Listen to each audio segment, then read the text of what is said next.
One of the most fascinating features about the Bible is that it allows you to relate to the person that you're reading about to see in your own life how you may respond to a similar circumstance.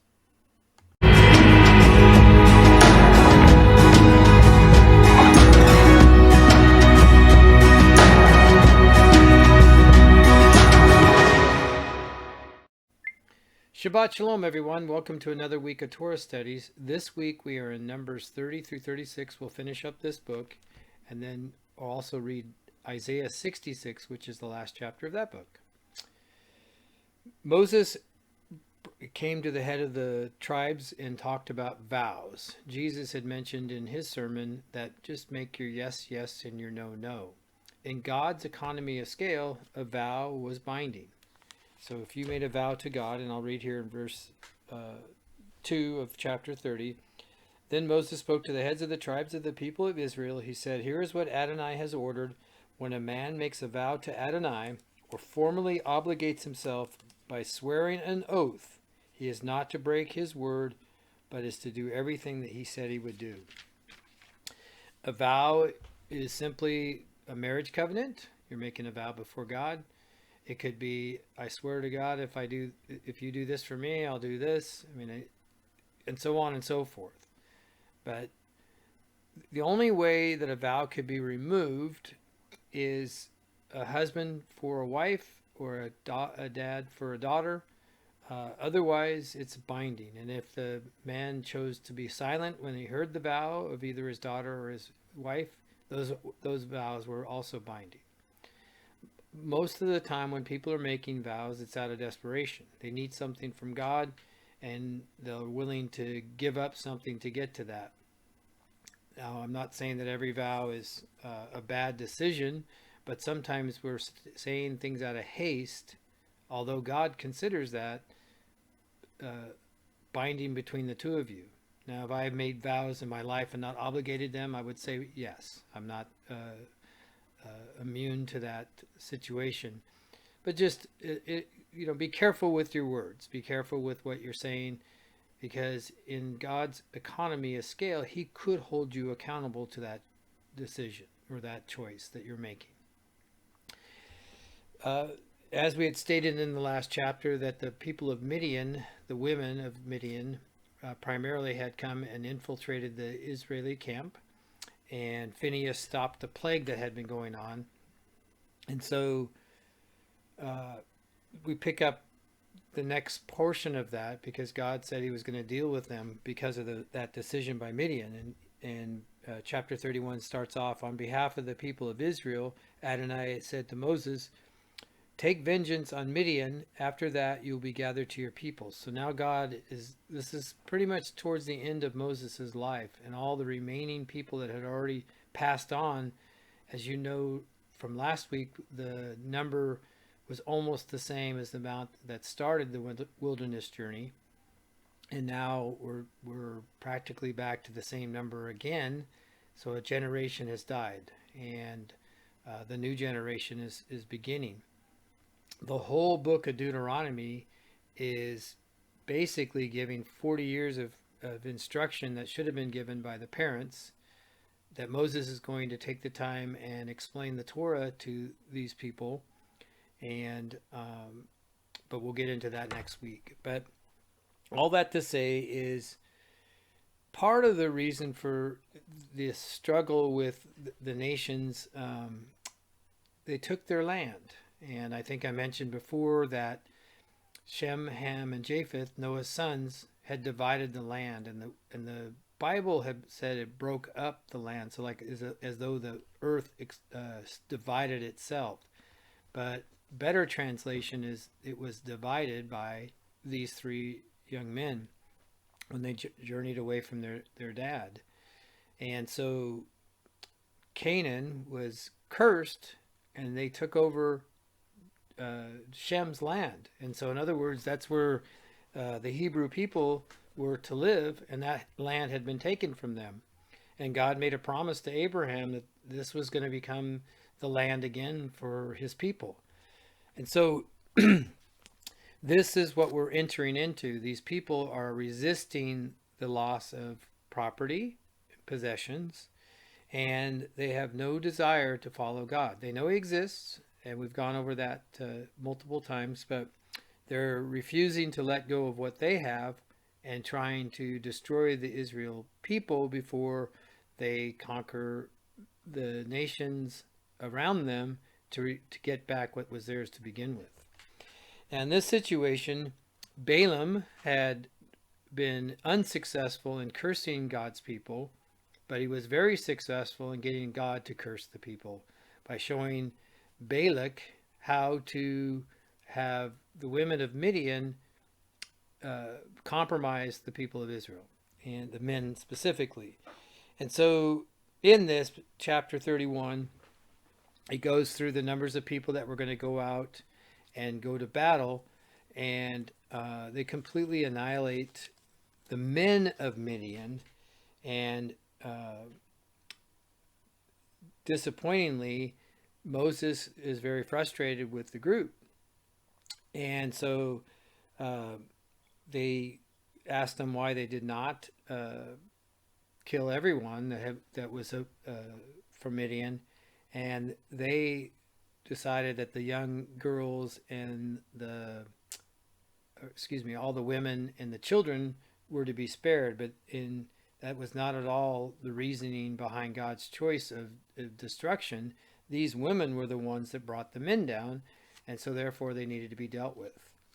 And I started off today by saying, we can relate to things that happen in the Bible. A lot of people will say they have a wilderness experience. But to have a true wilderness experience, you have got to let God destroy the things in your life that are keeping you from Him. And a lot of us won't do that. We like to hang on to sin. It's because it's comforting. Whether it's good for us, it's not. Ultimately, it will be a destructive force against us. However, we feel, and I'm speaking, I feel that the sins of comfort, either learned or just continue in your life, become just so you're used to it, that in order for God to root it out, you have to be willing to allow that to happen. Now, does He take you through a desert experience to help you with that choice? Sure. God can allow anything into your life that He chooses to. People will say that God gave me cancer, or God, destroyed my life. God's not out to take out people or hurt people. God's want is for you to turn to Him and follow Him. God will allow things into your life to hopefully get your attention. Just read the book of Job. That's what that was about. Job was considered a very righteous man, but at the end of the day, God showed him his true heart. And it's hard for us to look at this and say, oh my gosh, God let Satan have his way with Job. But He did to a point, and God completely restored Job, and all that he had, He doubled it at the end of the day. And so, but He allowed Job to go through this experience to really see his full heart towards God. It's not an easy book to understand, but at the same time, what God has asked these people to do is to cut out the sin completely. And we, as in our modern day, don't have the same capacity where we can go out and root out evil by killing them.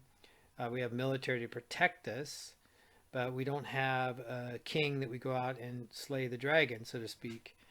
But if we had started off and continued to follow God in the first place, then these types of situations were allowed. And we would root sin out immediately as a society. But because of compromise, and we talked about that last week as well, but because of compromise, we've allowed events to alter our society. And lots of us were born into the current society, meaning that we didn't create this. The older folks had an opportunity to change it.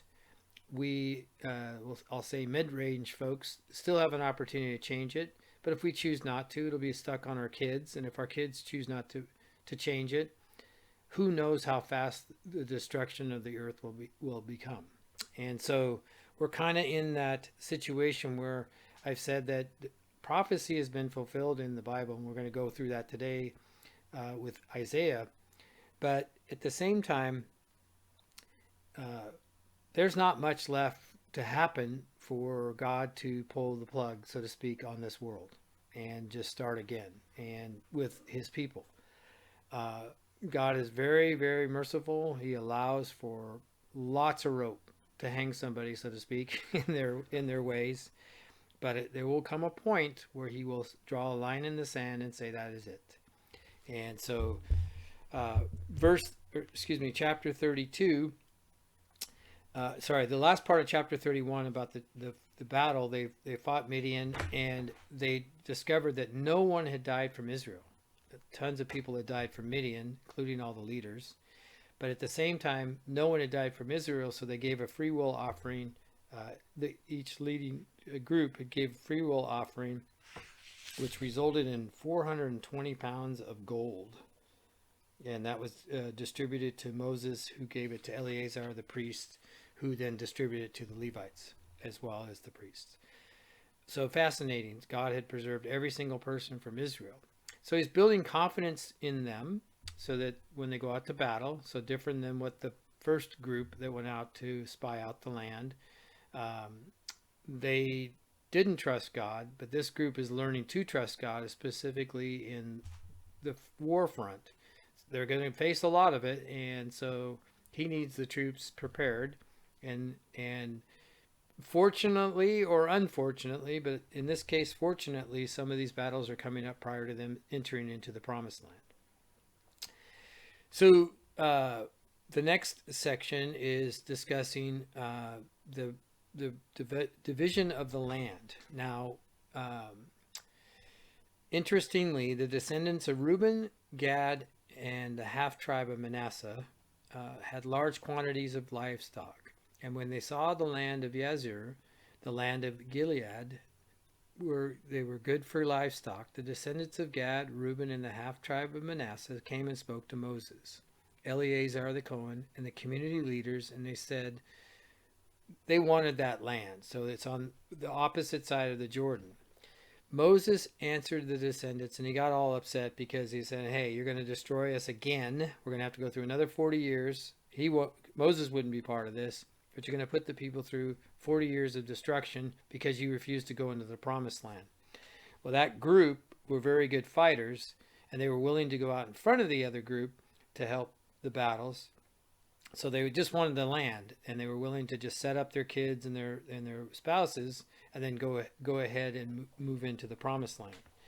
So Moses said, if you will do this, if you will arm yourselves and go before Adonai to war, and if every one of your soldiers will cross the Jordan before Adonai until he has driven out the enemies ahead of him, and if the land has been conquered before Adonai, and only after that do you return, then you will be clear before Adonai and before Israel, and this land will be yours as a possession before Adonai.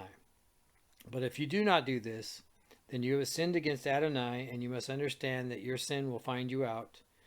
So Moses commissions them to go build the cities. Moses doesn't consult God at this point. Moses just makes the call based on the information that he received. Moses is towards the end of his life, and you would think that his wisdom is accurate.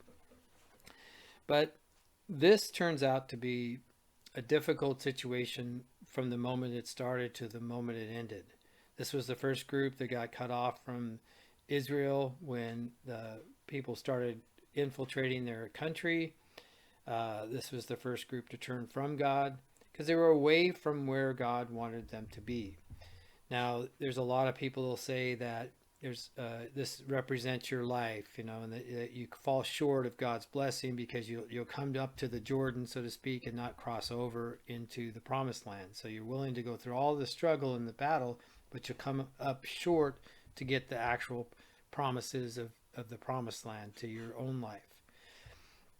I, for one, believe that Moses, out of his wisdom, thought he was telling these guys the right thing. But I think in retrospect, after we're able to see what happened to this group, they fell short of what God wanted. He wanted all of the tribes into the promised land. There was plenty of land and there was plenty of ways to divide it. And they could have been on the other side of the Jordan with the similar prospect of land. However, because they stopped on the other side, they picked a land based on their eyes, not what God had wanted, I think, personally. Balaam, by the way, and I meant to mention that in the battle, that was the seer that tried to curse God's people. He also died in battle. They found him and killed him. And so I apologize, I missed that on that statement. But all that to say is Gad, Reuben, and the half tribe of Manasseh built up that area. And at this point in time, we're right before Moses is going to pass on. So then chapter 33 goes over all the cities that they went to. Moses had written that down. And instead of going through the entire list, it's just letting you know that 33, where they started from Egypt and where they camped, and all the different places that they had stopped along the journey for 40 years. And then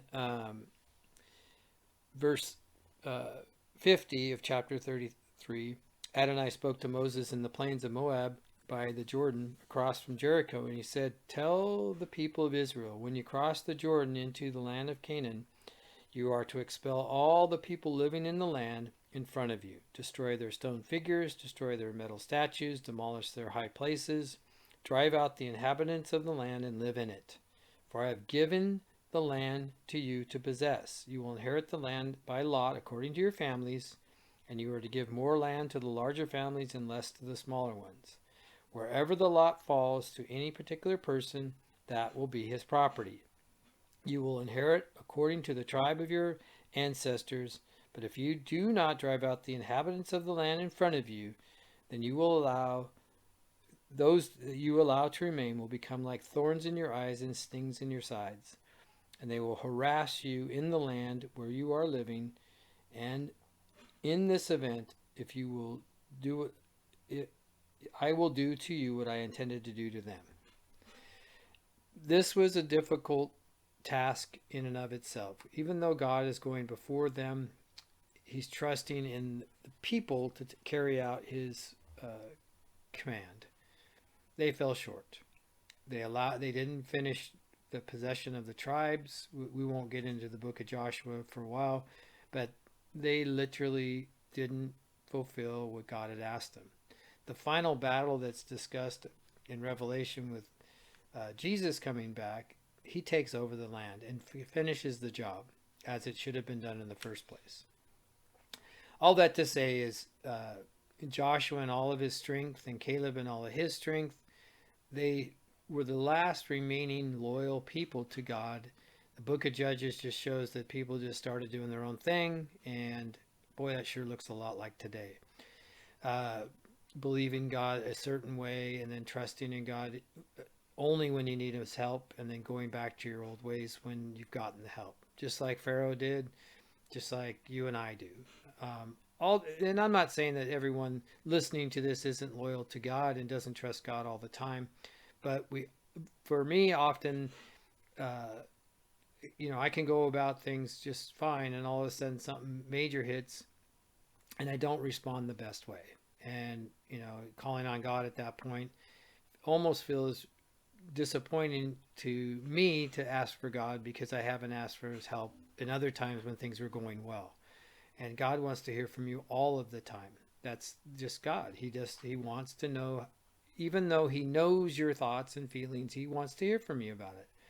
And so, any rate, picking up in chapter 34,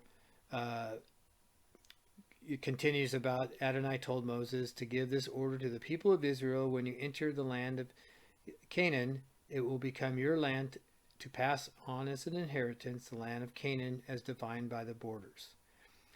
In this chapter, he basically says who the tribal leaders are of the remaining 9.5 tribes. So there's 12 tribes, but 2.5 are on one side, 9.5 are on the other side. And so all that to say is that God is now just basically explaining who the tribes are, and that they're also to set up land for cities of refuge. So you need the Levites and the Cohen, the priests. They need their land, which is intermingled in each of the sections of 4 main cities. And then from there, God has got places of refuge. So if you accidentally kill somebody, then you have a place to run to. And I'll explain this in just a second. And then you also have the different areas broken down by tribe and size of tribe. And so they had what's called blood death. So what'll happen is if you were to kill somebody of a family member, they would have blood avengement. And so somebody would be administered to carry that out from the family, who would go after the person. They were the avenger, and they killed the killer. Now there's places of refuge. So this goes through the different ways that someone could kill somebody. And then it was saying, so if it's involuntary, you did not plan on killing somebody, it accidentally happened, you could go to one of these cities of refuge and you'd be protected. If you did it out of, you wanted to kill the person, then you were going to be dealt with accordingly. But in God's provision, he allowed this person to return home when the high priest had passed on. So they were going to be there for some time, because if the person stepped outside of that area, they were subject to being killed. So they were protected if they stayed where they were supposed to, but the minute they stepped outside, the blood avenger could come and take them out. And it's just how they dealt with avenging someone's death in their family. And so that was very much done in the local communities, and it was just carried out through the Israeli community as well. There's a lot of that happens, in our society. If someone's it's mostly gang related. If somebody from one gang kills a member of another gang, it's usually an all-out battle, because now they're going to go after that person they killed, and then eventually it's just going to be one by one, they're going to take them out. I'm not suggesting that it's correct, just to give you an example of what that's like. And so, final chapter of Numbers 36, the leaders of the clans of the family of the descendants of Gilead, the sons of Machir and the sons of Manasseh, of the families of the descendants of Joseph, approached and addressed Moses and the leaders and the heads of the clans of the people of Israel. They said, Adonai ordered my Lord to give by lot the land to be inherited by the people of Israel, and my Lord was ordered by Adonai to give the inheritance of our kinsman Zoloph, Chad, to his daughters. So in other words, if you remember back a couple weeks ago, these women stood up and said, hey, just because there's no boys in the family, we deserve the land. And not, our dad passed away for his own reasons, but there's no reason why we shouldn't deserve the land. And God agreed. So this group, and I can understand their concerns, didn't want them marrying outside of their tribe, because then the tribal property, so to speak, would be skewed based on that decision. And so, again, Moses gave this order in keeping with the word of Adonai. The tribe of the descendants of Joseph is right. So he confirmed that the men were correct. And so, and the daughters didn't argue. They married within the tribe, but they made it a pact and made it a provision for the remainder of the time. So another law was put in place for that reason. And it just goes through the different, if there's not a daughter, it goes under the next of kin if that's not available, so on and so forth. So it breaks it all the way down to who, so that there's no loopholes, again, on how the land can be claimed by one of the family members. And so they had no problem getting married, and they chose their path. And then the last sentence of the book of Numbers, it says, these are the laws and rulings which Adonai gave Moses to the people of Israel in the plains of Moab by the Jordan across from Jericho. So that's how that ends. And so what a fascinating book. We talked about a lot of different things, and it just, the nice thing about some of these books, there's a lot of excitement going on. There's just different things that are happening, and if you've never read the Old Testament, you might think it's just long and boring, but it's really not. There's some things that, you get in a movie that's just as equally as fascinating. And so, but the Bible doesn't leave anything out. It doesn't keep it so it's perfect people with perfect circumstances and everything they're doing is perfect, and they've eliminated all the bad stuff. No, they show all sides. Paul said this was for our edification, so we could see the faults of what took place with these people and then correct them in our own lives. It's kind of like they went first, and because they made these mistakes, hopefully we'll learn not to do the same thing so we don't experience the same consequences of those choices.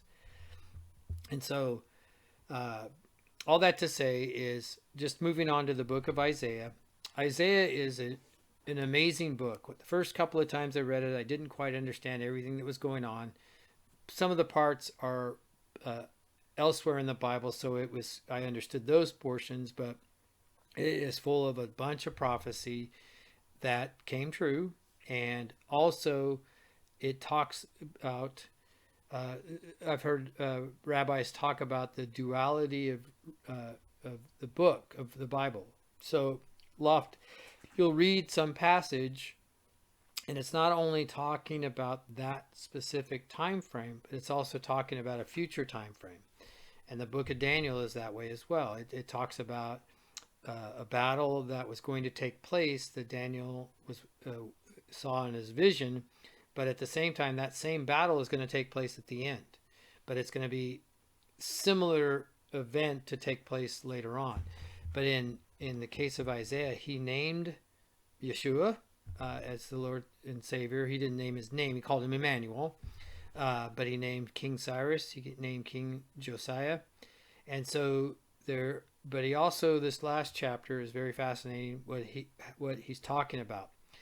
In the time of Isaiah, he was under some really good kings. And so Uzziah was the king at the time, and he'd been reigning for quite some time. But God did not want that to be a snare to Isaiah. And I'm not saying necessarily God took out the king, but he wanted him to focus 100% on God. So Isaiah got to experience bad kings as well. I mean, ultimately it cost him his life. As historians have said, that he was cut in two at the end of his life. But prior to that, he was a fantastic prophet in the sense that almost everything I think everything he has said has come true. This last chapter, 66, it starts off, it says, "Heaven is my throne, says Adonai, and the earth is my footstool. What kind of house could you build for me? What sort of place could you devise for my rest? Didn't I myself make all things? This is how they all came to be, says Adonai. The kind of person on whom I look for favor is the one with a poor and humble spirit, who trembles at my word." So he's already making it clear here, God is the type of person that God responds to. He goes on to talk about the people that he doesn't like, and he says, "Why would someone bring a gift, an offering to me that does other things?" And so that does evil. God doesn't see them. So verse 5 says, "Hear the word of Adonai, you who tremble at his word, you brothers who hate and reject you, because my name you have said, let Adonai be glorified, so we can see your joy. But they will be put to shame. That uproar in the city, the sound of the temple, and the sound of Adonai repaying his foes what they deserve. Before going into labor, she gave birth. Before her pains came, she delivered a male child." So right there, he's talking about the people of Israel. And I know that you're like, well, it doesn't sound like it, but several pastors and historians have said that that's what this is referring to, is the people of Israel.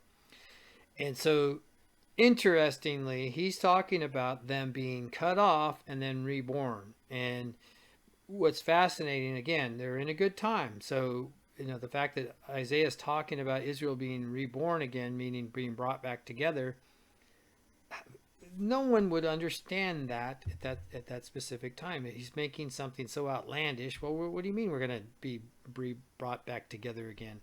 And so, fascinatingly, it came to pass. Israel was taken over by the Assyrians, and Judah was taken over by the Babylonians, and they were dispersed throughout the land. But in 1948, God brought the nation of Israel back together again. And so they're slowly but surely moving back to Israel. But what I'm getting by that is that God honored this. This was a prophecy that Isaiah said, and at the time they would not have understood what in the world he was talking about, because it wouldn't have made no sense because of where they were in their time. And I guess the whole point of that is we're in a similar circumstance. The United States has a strong military. They have the leadership changed very drastically. But to say that we rely upon our wealth, we rely upon our military, we rely upon our own strength, and not necessarily, and this is a general statement, rely upon God. The Bible has been watered down, and the primary focus of most churches is the New Testament. They totally neglect the Old Testament. A lot of churches just say it's not even relevant.